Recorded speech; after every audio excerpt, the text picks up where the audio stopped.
Greetings y'all, Candle Genius here, and today we're going to talk about sinkholes in your candles.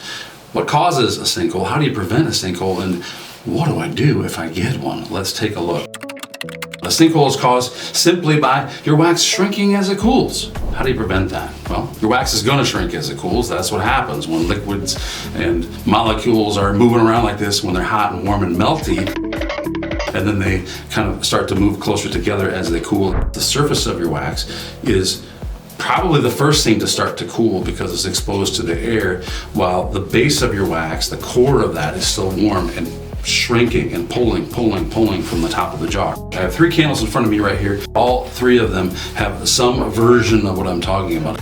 You don't get sinkholes with the paraffin blends, but you can see what's happening. Paraffin has flexibility, so as paraffin cools and as paraffin shrinks, and again, this is a soy paraffin blend, but what's good about paraffin is its flexibility and its willingness to stick together and kind of fall together. So as it shrinks, the paraffin surface is doing this. It's flexing like that. That's why we call ProFlex wax. ProFlex wax. Pretty simple with this wax. Hit it with a heat gun. You could pour it cooler, but you want to warm your jar before you pour it, if you decide to do that, to remove as much of that heat as you can before you put it in the jar, which reduces the amount of shrink. With paraffin in general, or paraffin blends, pretty typical just to hit this with a heat gun and kind of level that out. This one isn't too terrible. But you can see what happens there. Now, but what about soy?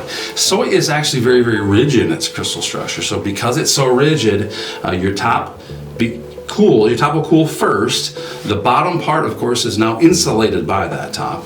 And as the candle shrinks inside, it's pulling, but the top is saying, no, I am not moving, I am not flexing, I am rigid. And so what happens is it breaks. Right, and just a piece of it breaks.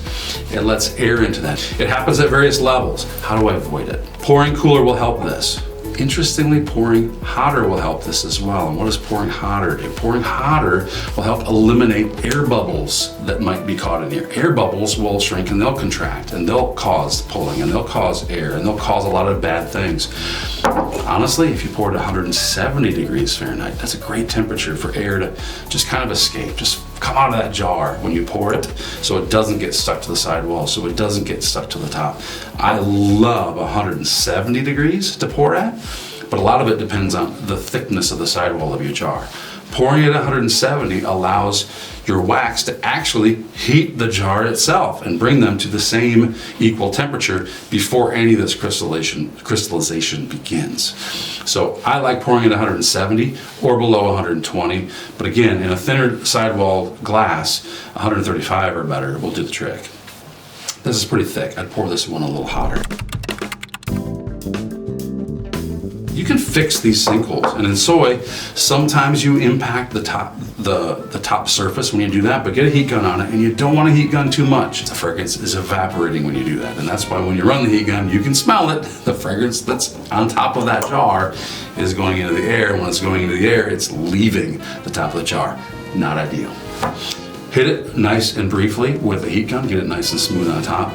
And this one quick little step that I highly recommend, and that's to take anything, it could be your hand, but just cause just a little bit of airflow over the top of that, just to cause the very top surface to begin to crystallize and give you a smoother top.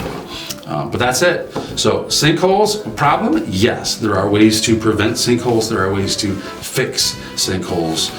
Good luck with yours. Let us know if you have any questions.